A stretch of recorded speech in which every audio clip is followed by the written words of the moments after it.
Hello दोस्तों, नमस्कार। स्वागत है आपका यूपी बोर्ड ट्रिक में। दोस्तों, संसद के लोकसभा में माननीय प्रधानमंत्री नरेंद्र मोदी जी का सभी लोगों ने तहे दिल से स्वागत किया। साथ ही साथ एमपी बजट में विभिन्न तरह की प्रस्तावों को रखते हुए आशा व हेल्प वर्करों के लिए मांग उठाई गई। वीडियो अच्छा है, फुल वॉच कीजिए और इसे अधिक से अधिक लोगों को शेयर कीजिए। वीडियो को लाइक कीजिए और चैनल पर पहली बार वॉच कर रहे हैं तो सब्सक्राइब जरूर कर लीजिए। धन्यवाद अध्यक्ष जी कि आपने मुझे पूरक प्रश्न पूछने की अनुमति दी। सरकार ने कोविड वॉरियर्स के क्रैश कोर्स की अच्छी योजना बनाई।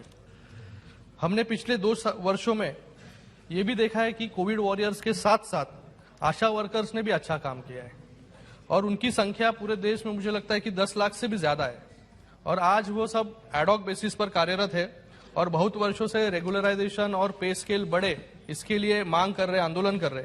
मेरे मंत्री जी से ये प्रश्न है कि इस कोर्स में कितने आशा वर्कर्स ने एनरोल किया और क्या सरकार इस कोर्स के माध्यम से आशा वर्कर्स के लिए एक डेडिकेटेड रीस्किलिंग या अपस्किलिंग के लिए कोई प्रावधान करेगी क्या, जिससे उनको गेनफुल एम्प्लॉयमेंट मिल सके?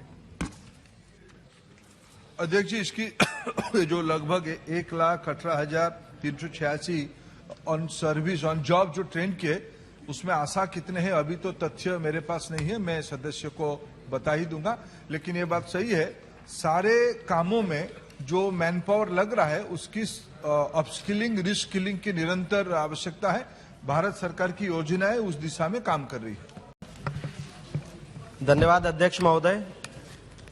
सर्वप्रथम तो मैं हमारे यशस्वी प्रधानमंत्री जी, माननीय मंत्री जी का बहुत बहुत धन्यवाद देता हूं, जो प्रधानमंत्री कौशल विकास योजना के अंतर्गत कोविड वॉरियर कोर्सेज की निर्मित की, जिससे कि स्वास्थ्य संबंधी शिक्षा व प्रशिक्षण लेकर कई युवाओं को कोविड पेशेंट्स की सेवा करने का सुअवसर प्राप्त हुआ व उनको रोजगार भी उपलब्ध हुआ।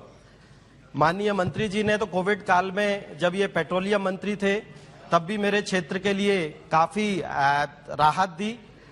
CSR फंड से वहां पर oxygen plant, mobile hospital, ventilators, काफी सुविधाएं उपलब्ध कराई। उसके लिए मंत्री जी का पूरे क्षेत्र की जनता की तरफ से बहुत बहुत धन्यवाद। माननीय, मेरा प्रश्न है, जो मैंने प्रश्न किया था उसके जवाब में माननीय मंत्री जी ने बहुत विस्तार से उत्तर दिया है। प्रश्न क्या है आपका? माननीय, जो कोविड वॉरियर कोर्सेज चालू किए थे, करीब मेरे पूरे देश में ही चालू हुए। मेरे मध्य प्रदेश में करीब 130 कोर्सेज चालू हुए, पर मेरे लोकसभा क्षेत्र में गुना और अशोकनगर जो कि ग्रामीण इलाका है, वहां पर इस तरह के कोर्सेज चालू नहीं हुए थे। तो मेरा माननीय मंत्री जी से ये आग्रह है कि गुना जैसे आकांक्षी जिला है और अशोकनगर ग्रामीण क्षेत्र है, तो ऐसे क्षेत्र में कोविड वॉरियर कोर्सेज के सेंटर, स्किल सेंटर्स खोलने का कोई इस तरह का विचार है क्या? अध्यक्ष जी, आदरणीय सदस्य को मैं बताना चाहूंगा कि जो देश भर में लगभग हमारी टारगेट था कि 2 lakh corona warrior course crash course हम लोग शुरू करें। उसमें अंत तक ऑन जॉब ट्रेनिंग वाला ये कोर्स था। 1,18,386 कैंडिडेट सफलता के साथ ट्रेंड हो चुके हैं। उसमें मध्य प्रदेश में 130 सेंटर के अंदर 10,718 और माननीय सदस्य जो गुना जिले के बारे में बात कहा, गुना जिले में 2 सेंटर में 208 नौजवानों को ऑन जॉब ट्रेनिंग दिया गया है। वो तो एक इमरजेंसी की व्यवस्था के लिए था। आगे धीरे धीरे हम लोग एक डिस्ट्रिक्ट स्किल कमेटी बना के उस जिले की जो आवश्यकता है और जिले से लोग जहां काम करने थे उस प्रकार की स्किलिंग सिस्टम डेवलप कर रहे हैं। आपका सुझाव सही है कि इसमें डिस्ट्रिक्ट काउंसिल बनाकर उनके सुझाव के आधार पर ही काउंसलिंग कराएंगे तो ज्यादा बेटर रहेगा। हाँ, माननीय सॉल्यूएंट पूछना चाहते हैं? जी,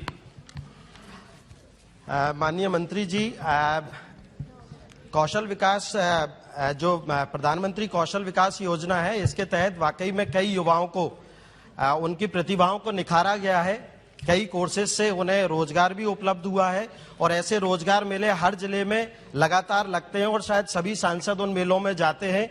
मैं अपने क्षेत्र के युवाओं की तरफ से माननीय मंत्री जी का धन्यवाद देता हूं। इसके साथ साथ माननीय, मैं एक प्रश्न पूछना चाहता हूं। अभी सरकारी अस्पतालों और कोविड सेंटर्स में सेफ्टी ऑडिट की शायद बहुत ही जरूरत है। कई बार देखने में आया है कि आईसीयू, इमरजेंसी वार्ड, कई जगह इलेक्ट्रिक शॉक सर्किट के कारण कई दुर्घटनाएं हो जाती हैं। तो मेरा माननीय मंत्री जी से ये आग्रह है और निवेदन है, क्या कोविड सेंटर्स और हॉस्पिटल्स की सेफ्टी ऑडिट के लिए आवश्यक टेक्नीशियंस के लिए स्किल डेवलपमेंट हेतु कोविड वॉरियर कोर्सेज में कुछ ऐसा प्रावधान करने का आगे विचार है क्या?